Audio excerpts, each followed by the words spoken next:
যে কাজগুলো অন্যায়। আজকে আমি এই কথাগুলো বলতে পারছি,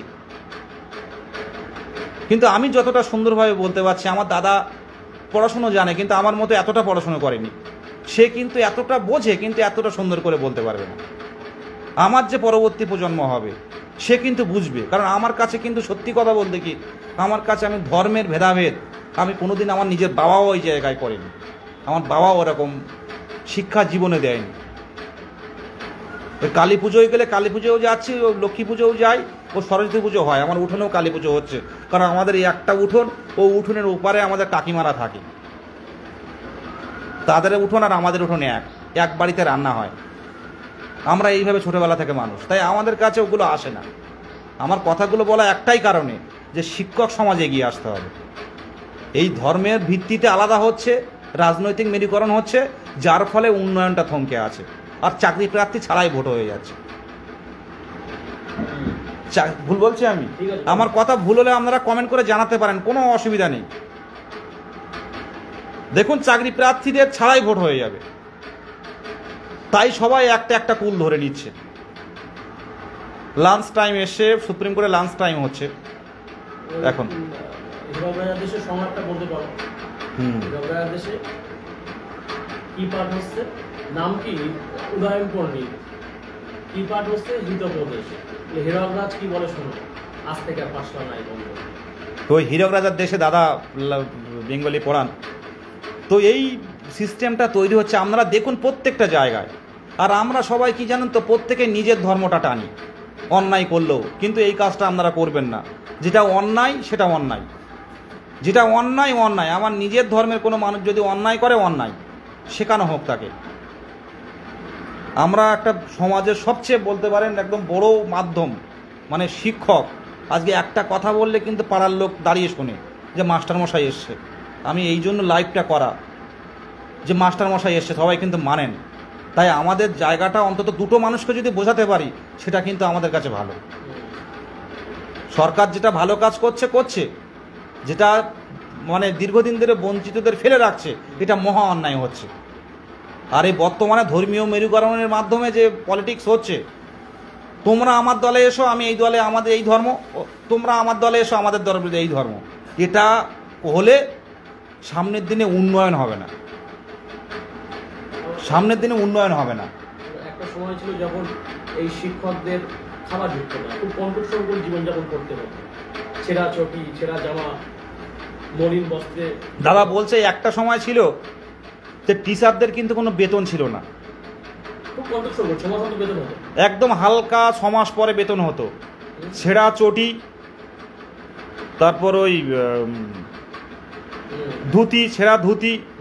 আগে তো টিচারদের 15,000 টাকা বেতন ছিল, 10,000 টাকা বেতন ছিল, মানে প্রাইমারি টিচারদের। বর্তমানে এই পেনশন যারা পাচ্ছে, এই দিয়ে বেড়ে 20,000 টাকা হয়েছে, একজনের শুনছিলাম আমি। বলার যেটা উদ্দেশ্য সেটা হচ্ছে আমাদের আদর্শ শিক্ষক হয়ে ওঠা। একদম, আমাদের বলার যেটা উদ্দেশ্য, আদর্শ শিক্ষক হতে হবে। শিক্ষকের কোনো ধর্ম হয় না, অর্থ দিয়ে পরিমাপ করা যায় না। যে খোকা আয় বস এখানে, বল এই পড়াটা বল।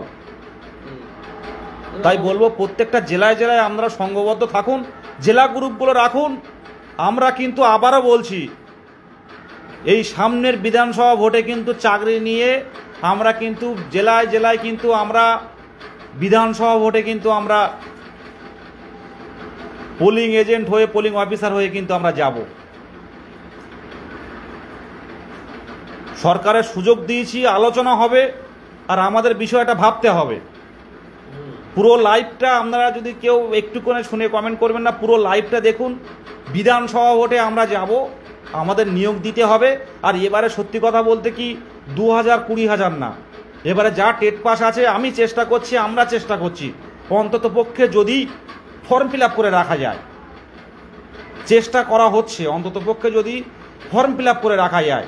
এই ওবিসি সমীক্ষা বলো যা বলো হচ্ছে হোক, কিন্তু অন্তত পক্ষে সমীক্ষা করা হোক, পূর্ণ প্রশিক্ষিত ডিএলএড কতজন রয়েছে, সেই সমীক্ষা করে যে ভিত্তি তৈরি হবে, কতজন টেট পাস, কতজন ডিএলএড পূর্ণ প্রশিক্ষিত আছে, তার উপর ভিত্তি করে আমরা কিন্তু এইবার নিয়োগ হবে, মানে নিয়োগটা দেওয়া হবে সেই শূন্য পদে। নাহলে প্রতিরোধ গড়ে তুলুন। আমি বলছি শুনুন, গণতান্ত্রিক পদ্ধতিতে সিস্টেম আছে, প্রত্যেকটা জেলায় জেলায় প্রতিরোধ তৈরি হবে, জেলায় জেলায় প্রতিরোধ তৈরি হবে। ছাত্র আন্দোলন কাকে বলে সেটা দেখানো হবে। আমি থাকি আর না থাকি, লড়াইয়ে হয়তো হারিয়ে গেলাম, কিন্তু বলছি ভালো করে, প্রত্যেকের বাবা মা কষ্টে রয়েছে। এই ডিএলএড যখন প্রশিক্ষণ হয়, গ্রাম অঞ্চলের মানুষ ভাবে এ বোধহয় চাকরি পেয়ে গেছে। আমরা সেইভাবেই ডিএলএড করেছি। আগে দেখতাম ভোটের আগে গ্রুপ ডি নিয়োগ হতো 30,000 40,000, প্রথম দিকে 2010 সাল নাগাদ কিন্তু নিয়োগ হয়েছে একটা।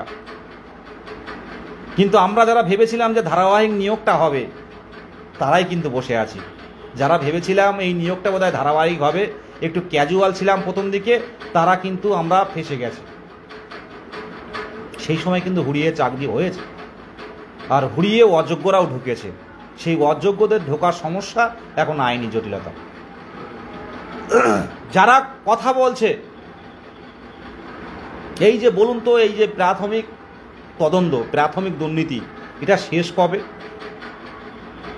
ভোটের আগে আসলে শুরু হচ্ছে তদন্ত। আমি পশ্চিমবঙ্গ তথা ভারতবর্ষের নাগরিক, আমার জানার অধিকার রয়েছে এই প্রাথমিক দুর্নীতি তদন্তটা শেষ কবে। এ শেষ কবে? এ তো একদম সিরিয়ালের মতো চলছে, বাংলা সিরিয়ালের মতো চলে যাচ্ছে। একটা ভোট আসছে বা একটা সময় আসছে, একটা ঝলক দেয়া হচ্ছে। আমরা হেভি সুন্দর দেখছি, ইউটিউবে হেভি দেখছি, আমরা সোশ্যাল মিডিয়াতে খুব সুন্দর লাগছে।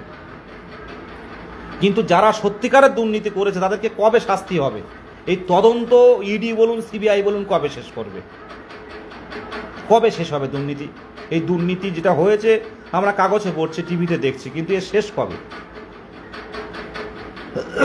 কেউ তো বলতে পারছে না শেষ কবে। তাহলে মানুষ তো পরবর্তীকালে আবার দুর্নীতি করে যাবে, কারণ দেখতে পাচ্ছে যে তদন্তই শেষ নেই কোনো। 2014 তদন্ত এখন চলে যাচ্ছে।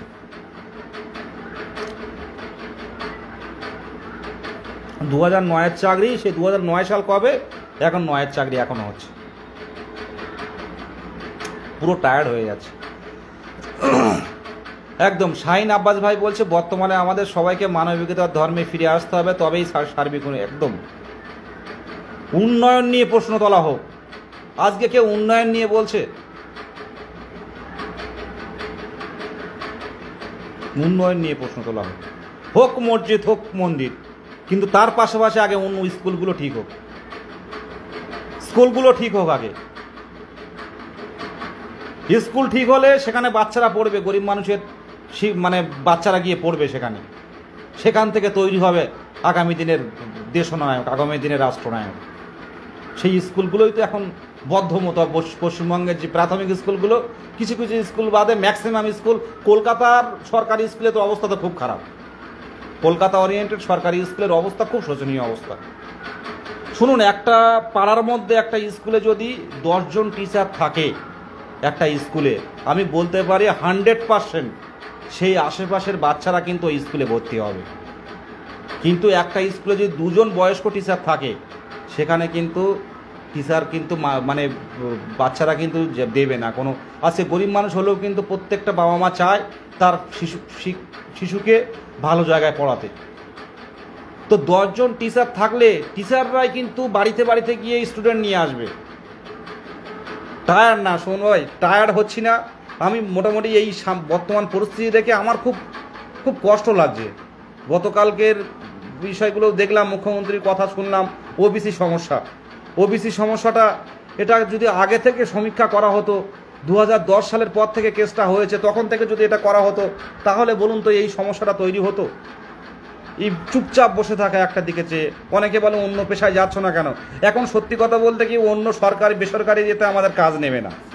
আমাদের করতে গেলে এই ছোলা বাদামই বিক্রি করতে হবে, মশলা মুড়ি চপ শিল্পই করতে হবে, তাছাড়া কোনো পরিস্থিতি নেই। কারণ 26-27 বছর পেরিয়ে গেলে আর বেসরকারি কাজ হয় না, আর সেই ব্যাকআপও নেই বড় বড় দোকান তৈরি করার। এত আলহামদুলিল্লাহ অবশ্যই ভরসা আছে, কিন্তু আমি অনুরোধ করব, আমরা কিন্তু এবার কর্মসূচিগুলো প্রতিরোধের কর্মসূচি ডাক দেব। মুখ্যমন্ত্রী যেখানে যাবেন সেখানে আমরা আছি। মারবেন, মারুন, মারুন।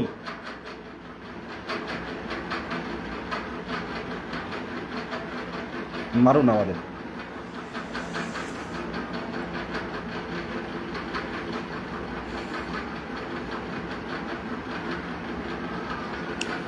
বর্তমানে শ্রেণী শিক্ষক অনুপাত যদি ঠিক করা হয় অনেক ভ্যাকান্সি আছে। আমি বারবার শিক্ষামন্ত্রী বলুন, সভাপতি বলুন, বারবার একটাই কথা বলে এসেছি যে স্যার কোনো আন্দোলন হবে না, কোনো লড়াই হবে না, এই 2022 টেট উত্তীর্ণ যারা আছে এদেরকে চাকরি দেয়া হোক, এরা যারা আছে স্কুলে পাঠান,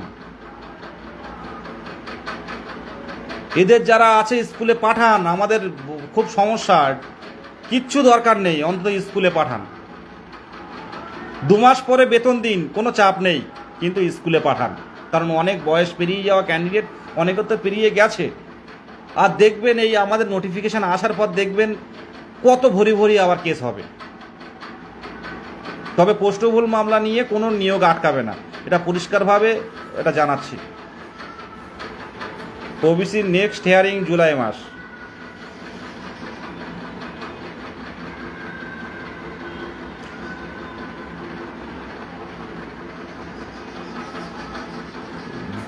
একজন কমেন্ট করলো, আমি জানি না, আমি এখন দেখিনি, দেখে নেব। আমি তো বলছি 3 মাস পরে বেতন দিন, 3 মাস পরে স্যালারি দিন, সেটা ভালো। আর অনেকে বলেন যে ফেসবুকে বলে কি হবে, একটুকু বলি, লাইভটা অনেক দূর পর্যন্ত যায়। আমার লাইভ আমি পরবর্তীকালে শুনেছি বা কথাও আমার সামনেও বলেছে, লাইভটা অনেকেই ফলো করেন, যারা বিভিন্ন আধিকারিক আছেন বা অনেকেই ফলো করেন, অনেকে ইউটিউবে দেন, ইউটিউবও অনেকে দেখেন। তো কোনোভাবে সোশ্যাল মিডিয়া বলুন, আমরা কেন সারাদিন পোস্ট করি, অনেকের হয়তো অধৈর্য হয়ে যায় যে এত সারাদিন পোস্ট কেন করেন, কেন যে করি। আমাদের সাথে অনেক মানুষ আছেন যারা দেখেন যে সত্যি যোগ্য, তারা অনেকে শাসক শ্রেণীর অনেকে আছেন যারা ভালো ভালো পদে আছেন, তারাও বলে যে সত্যি আমাদের দেখে খারাপ লাগে।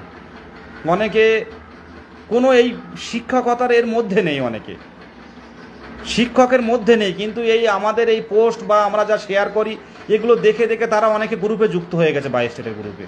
তারা বলে খুব খারাপ লাগে। প্রত্যেক দিন আমাদের এই যে লড়াই, আমরা সোশ্যাল মিডিয়াতেও বিভিন্ন কিছু শেয়ার করে দেখান মুখ্যমন্ত্রীর দৃষ্টি আকর্ষণ করতে, জানি না দিদির কবে এই নিয়ে চিন্তা ভাবনাটা করবেন। যাই হোক, আপনারা ভালো থাকবেন। ভালো থাকার কথা আলাদা করে বলতে পারছি না, তবে আমরা বসে থাকবো না।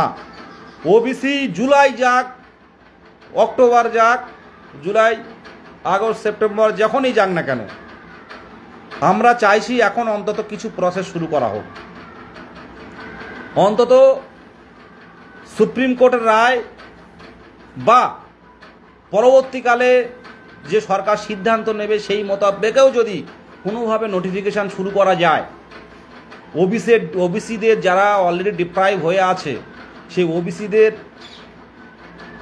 যে কোনো উপায়ে পরবর্তীকালে সরকার তাদের সার্টিফিকেট প্রদান করে, তখন দরকার হয় ফাইনাল মেরিট লিস্ট বের করা হবে, কিন্তু অন্তত প্রসেস শুরু করা হোক, আমাদের দাবি। এই দাবি থাকবে। এবং কতজন টেট পাস ডিএলএড আছে এটার জন্য একটা নতুন পোর্টাল খুলতে হবে। এই দাবিগুলো নিয়ে আমরা মুখ্যমন্ত্রী যেখানে যাচ্ছেন সেখানে যাব, পরিষ্কারভাবে বলছি, আগে থেকে বলে দিচ্ছি। আমরা বাংলার যুব, বাংলার তরুণ, বাংলার হবু শিক্ষক, বাংলার সমাজ গড়ার কারিগর, আমরা চাকরি পাচ্ছি মানে এটা দেখুন আমাদের স্বার্থ না, এটা হাজার হাজার শিক্ষার্থীদের ভবিষ্যৎ লুকিয়ে আছে আমাদের মধ্যে। হাজার হাজার শিক্ষার্থীদের, পশ্চিমবঙ্গের শিক্ষার্থীদের ভবিষ্যৎ লুকিয়ে আছে আমাদের উপরে। প্রশিক্ষণ এবং কোয়ালিফাই আমরা 2 বছরে 24 মাসের প্রশিক্ষণ প্রাপ্ত। প্রত্যেককে এখন যদি বলা হয় এই ডেমোটা দিয়ে দেখান, প্রত্যেকে ডেমো দিয়ে দেবে। প্রত্যেককে যে বলা হয় যে 45 মিনিট ক্লাস করুন, প্রত্যেকে 45 মিনিট বুঝিয়ে দেবেন। আর যারা এই লড়াই করে, যারা এই পূর্ণ প্রশিক্ষণ করে, আমরা অন্য রাজ্য থেকে, কিন্তু আমরা বিএড ডিএলএড পাস করে আসিনি। আমরা এই রাজ্যের বাংলার মানে একটা সার্টিফিকেট পেতে গেলে যথেষ্ট কষ্ট করতে হয়েছে। আমরা সবাই পারবো, আমরা সবাই স্কুলে গিয়ে পড়াতে পারবো, প্রত্যেকেরই যোগ্যতা আছে। আর যদি কেউ বলে যে 22-এর কোশ্চেন সহজ ছিল, তাহলে 22-এর কোশ্চেন সহজ থাকলে তাহলে এত কম সংখ্যক টেট কোয়ালিফাই হলো কেন বলুন তো? এ হাজার হাজার প্রশ্নমূল মামলা যাচ্ছে, এটা কারা? অনেকে তো ভালো ছেলে মেয়ে ওর মধ্যে আছে। 22-এর টেটটা সোজা ছিল না, 22-এর টেটটা খুব সোজা। আপনারা যেটা বলছেন 23-এর কোশ্চেন সোজা, এই 23-এর কোশ্চেন খুব হার্ড, আর 22-এর সোজা ছিল। 22-এর টেট কিন্তু খুব সোজা ছিল না। সবাই পড়াশুনো করেছে, কারণ 2017 টেটের পর এই দীর্ঘ 5 বছর টেট হয়নি। আর 2017-তে যারা পাশ করতে পারেনি কোনো না কোনো কারণে, তারা ভীষণ পড়াশুনো করেছে, তারা ভীষণ রাত জেগে তারা প্রত্যেক দিন একটা করে মক টেস্ট দিয়ে, 150 নাম্বারের মক টেস্ট দিয়ে তারা 2 ঘন্টা 2.5 ঘন্টা করে মক টেস্ট দিত, দিয়ে এই 2022-এ টেট কোয়ালিফাই করেছে। একদম সোজা না। আর যারা আন্দাজে কোনো কারণে মেরে, ব্যাপারটা আলাদা। অনেকেও আছে খুব কম পড়াশোনা করে লাকলি হয়ে গেছে, কারণ 10 কন্টেন্ট, 10 চাইল্ড সাইকোলজি, পেডাগজি হয়ে গেছে। কিন্তু সবাই কি পাশ করেছে বলুন তো? কত লক্ষ বসেছিল 2022-এর টেটে, আর কত লক্ষ পাশ করেছে বলুন তো? এখন তো 52,000-এর কম পড়ে আছে, তাও বাচ্চা দিয়ে অত থাকবে না। তাহলে কি খুব সোজা ছিল 22-এর প্রশ্ন? দুটো নিয়োগে সবার বের করতে গেলে হবে না, প্রত্যেকের সকলকে নিয়োগ দেওয়ার দাবি রাখতে হবে, সকলকে নিয়োগ দিতে হবে। কারণ যেহেতু দীর্ঘদিন অপেক্ষায় আছি, এই দাবি আমাদের বহাল থাকতে হবে। 3 মাস পরে বেতন দিক, আমাদের কোনো চাপ নেই, কিন্তু সবাইকে স্কুলে পাঠাতে হবে। আমরা তো বিশাল কিছু চাইনি, আমরা ক্ষমতা চাইনি, আমরা চেয়েছি একটা প্রাথমিক শিক্ষক, বাচ্চাদের পড়াবো। এই লাইফ তো জীবন তো একটাই, এই জীবন তো চোখ বন্ধ করলে হয়ে গেল। তাই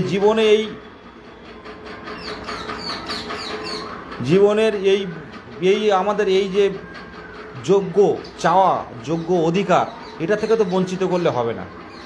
আজকে অনেক আছে, অনেকে দেখছে, অনেকে লাইভ দেখেন শেষ পর্যন্ত, এতক্ষণ লাইভ করে। এদের স্বপ্ন তো একটাই, দীর্ঘদিনই অপেক্ষায় রয়ে, এদের তো বঞ্চিত করা যাবে না কোনোভাবেই। শুনুন, উনি যখন ভেবেছেন ওবিসি না মিললে কোনো নিয়োগ দেবেন না, শুরু করতে হবে প্রসেস। আজকে কেন সার্ভে করা হচ্ছে? সার্ভেটা এখান থেকে 2010 সালে হয়নি কেন? 10 বছর একটা ওবিসি সার্টিফিকেট হাতে করে নিয়ে আজকে ইনভ্যালিড, আজকে সার্ভে হচ্ছে, আমাদের নিয়ে ছেলে খেলা হচ্ছে। একটা নির্বাচিত সরকার, ভাববেন, আমাদের ভোটের মাধ্যমে, আমাদের ভোট পদ্ধতির মাধ্যমে ভোট দান করেছে, তার পরিপ্রেক্ষিতে সরকার তৈরি হয়েছে, আমাদের বলার অধিকার আছে।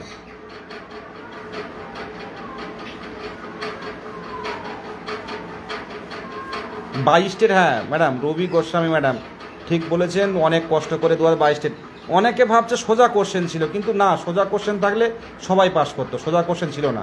আমি এই বাড়িতে বসে আছি, বাড়ির দিদি হচ্ছে ক নাম্বার, 2 নাম্বার বৌদি ক নাম্বারের জন্য হয়নি, 4 নাম্বারের জন্য পাস করতে পারিনি। কিন্তু খুব মেধা, খুব ম্যাথ খুব ভালো পারেন, ম্যাথ, জিকে, জিআই খুব পড়াশুনো ভালো করেন, কিন্তু 4 নাম্বারের জন্য কোয়ালিফাই করতে পারিনি। কিন্তু যোগ্য বলতে পারবেন, দেখলে পড়াশোনায় খুব ভালো, কোনো না কোনোভাবে টাইম ম্যানেজমেন্ট করতে পারিনি, ফেল হয়ে গেছে। হ্যাঁ, একই সময় ডিএড পাস করতে পারেননি। তো এটা কি খুব সোজা ছিল বলুন?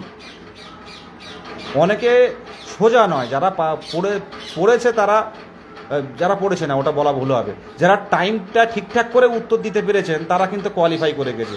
আর যারা একটু বাড়িতে প্র্যাকটিস বেশি, অনেকে ভালো প্র্যাকটিস করেও কিন্তু অনেকে কোয়ালিফাই করতে পারেনি।